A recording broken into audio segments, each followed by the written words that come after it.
Hi, I'm Miriam Mulkewich. I'm a physiotherapist and co-owner at Fit for Life Physiotherapy. And today we have with us Paige Stafford, who is a registered dietitian working with us at the clinic. And we're going to talk about protein. How much is enough, and busting some myths. There's a lot of talk about protein out there in social media, and I think it gets confusing about, well, what is enough and how much should I have? And, plant versus, meat protein, that kind of thing. So let's welcome Paige. And first, Paige, can you just tell us a little bit about yourself and what drew you to becoming a registered dietitian? Yeah, for sure. Well, number one, thank you so much for having me. So I actually started off being interested in film. So I went to Sheridan for media fundamentals for a year, and I kind of was like, this isn't something I'm super passionate about. So then I went back to school for general arts and science, and I was just kind of trying some courses out. And that's where I took a nutrition class, and I was like, wow, this is super interesting. There's so much to learn. So then I started looking up, like, oh, what kind of jobs are related to nutrition? And then that's when I found out about registered dietitians. And I really liked that as a registered dietitian, you can work in a lot of different settings like hospitals, private practice, long-term care. You can work in schools. You can focus on sports, public health. Like there's so many different avenues. So that really drew me in. And just understanding the human body overall and helping people feel more confident with food is always really exciting. So yeah, after college, I did my 4-year bachelor at Toronto Metropolitan University, which used to be Ryerson. And I also did my master's there for about 2 years. And that was nice because it was like a mixture of classes and placements. And now I'm working at Fit for Life Physio in Burlington as a registered dietitian. Wonderful. That's quite the journey that you had to get where you are today. Yes. Yes. Well, Lots of trying things out. we're glad that you landed your journey with us for sure. Yeah. Um, okay, so for somebody who doesn't know very much about nutrition, how would you explain what protein actually does in the body and why is it so important? Yeah, so protein is a nutrient and it gives your body the building blocks to repair tissue, to maintain muscle, and to function day to day. So your body is constantly maintaining and restoring tissues, including your muscle, your skin, your hair, your nails. So when we eat protein, our bodies break it down into something called amino acids, which are the building blocks. And some of those amino acids are essential, and that means that our body can't make it. So we have to get them from food. So for someone coming to physio, protein can help support with recovery, strength, and muscle maintenance. So movement is giving your body that signal to get stronger. And then protein helps provide some of that material that's needed for repair. So basically, protein works best when someone's eating enough overall, sleeping well, moving regularly, and staying consistent. Okay, that's wonderful. That's a great explanation.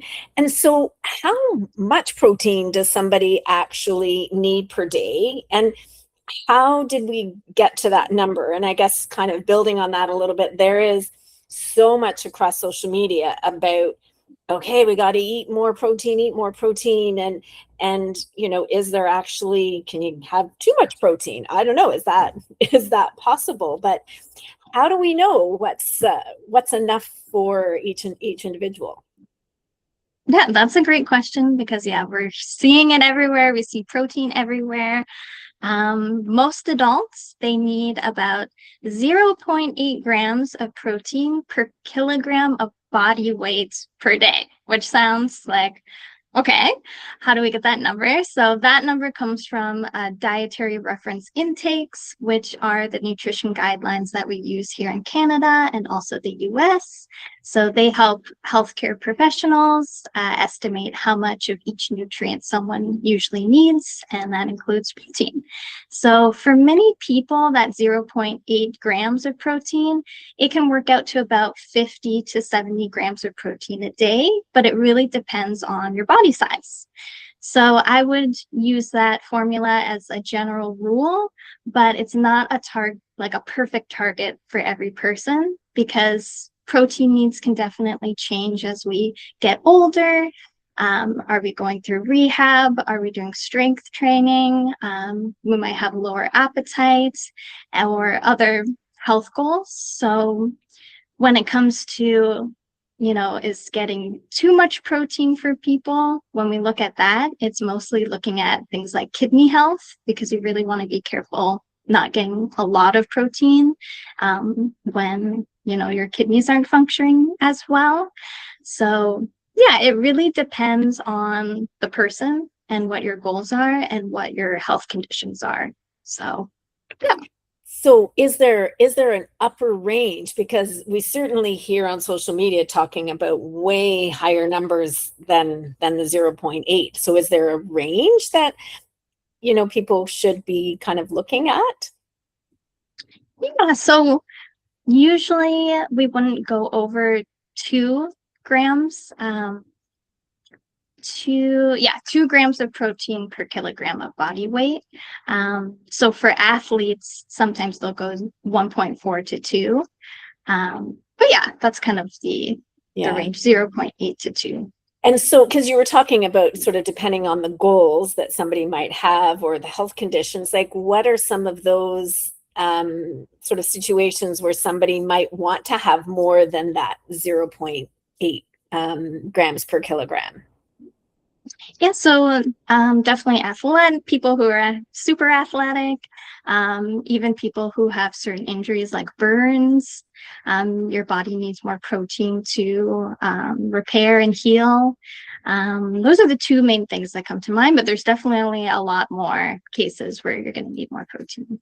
Okay.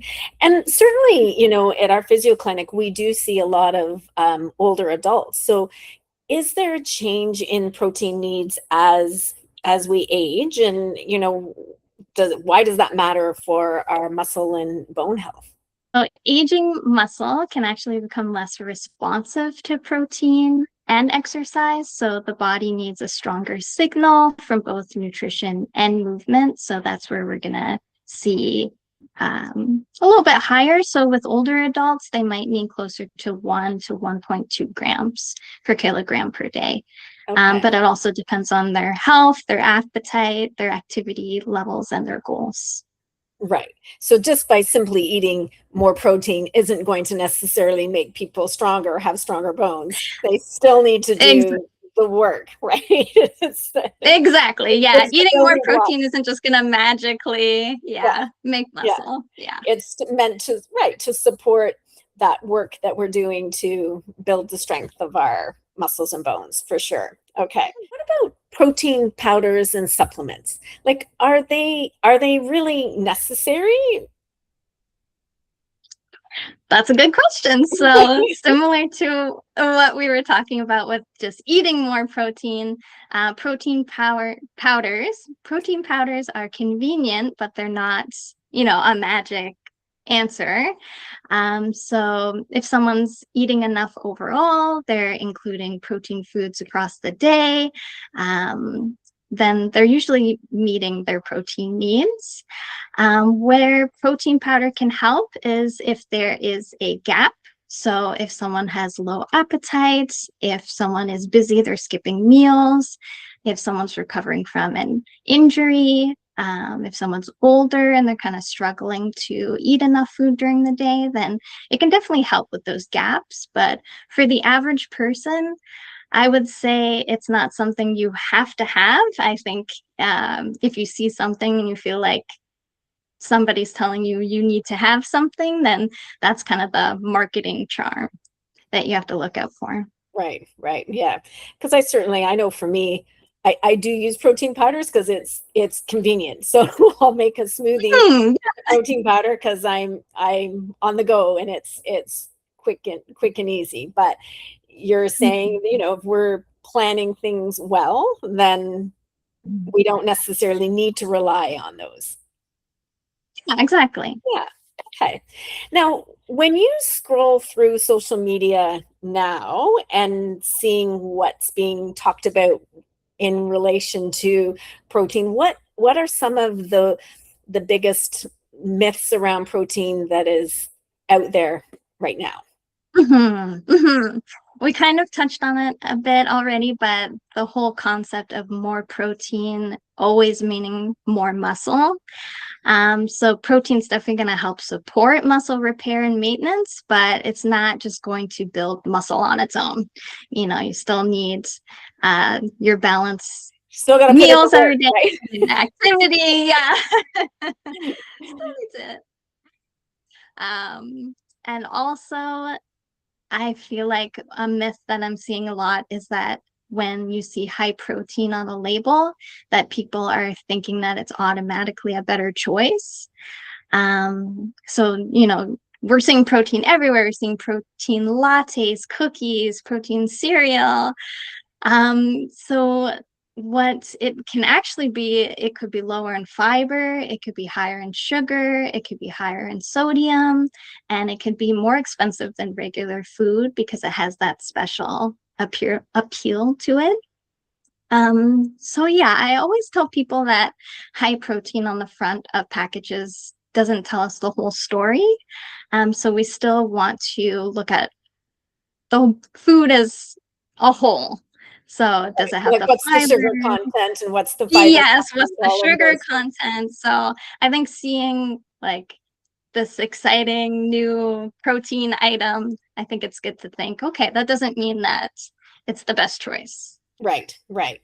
And so how does somebody tell the difference between sort of good evidence-based nutrition advice and someone who's just trying to sell them something?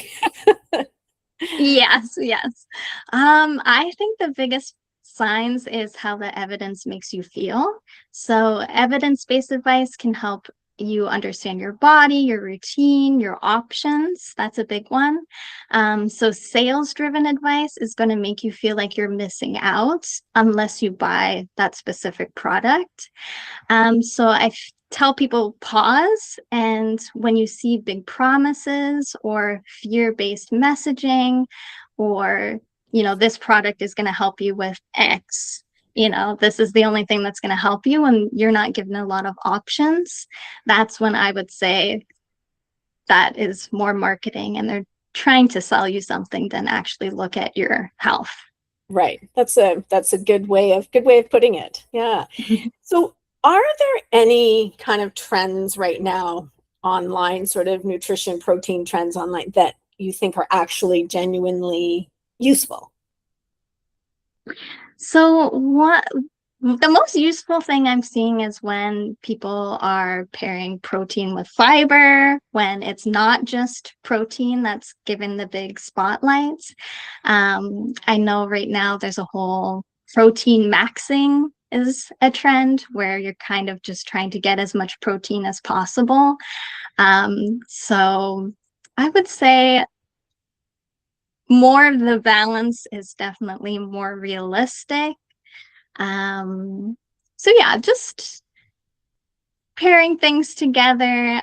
I would say most trends right now are just so protein heavy that I Yes, don't really fully agree with them. So I haven't really seen too many trends where I'm like, that you're fully on board with. Okay. So yeah.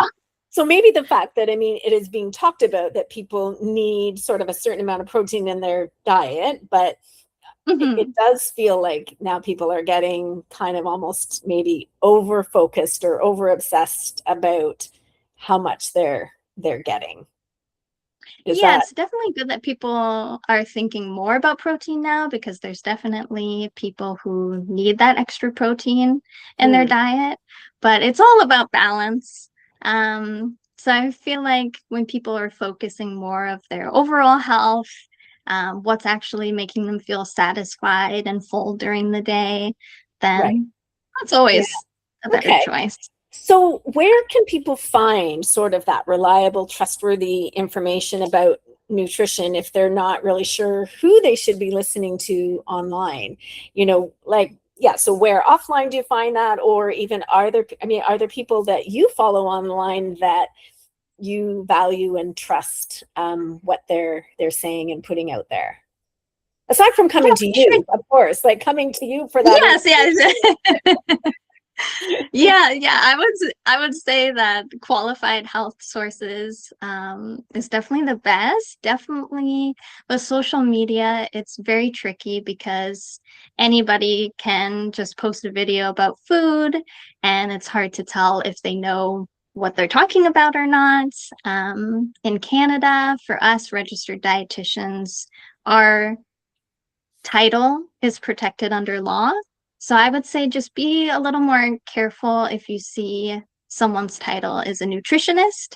I wouldn't say, not trust them, but with registered dietitians, you can go to the College of Dietitians of Ontario and you can look up registered dietitians and kind of see their qualifications.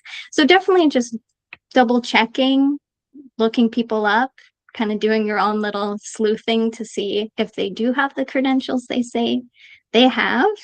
I would also say instead of turning to social media, you can also go to places like Canada's Food Guide is a really good place. They have lots of really digestible educational handouts. They have lots of good recipes, and also Health Canada has a lot of good information.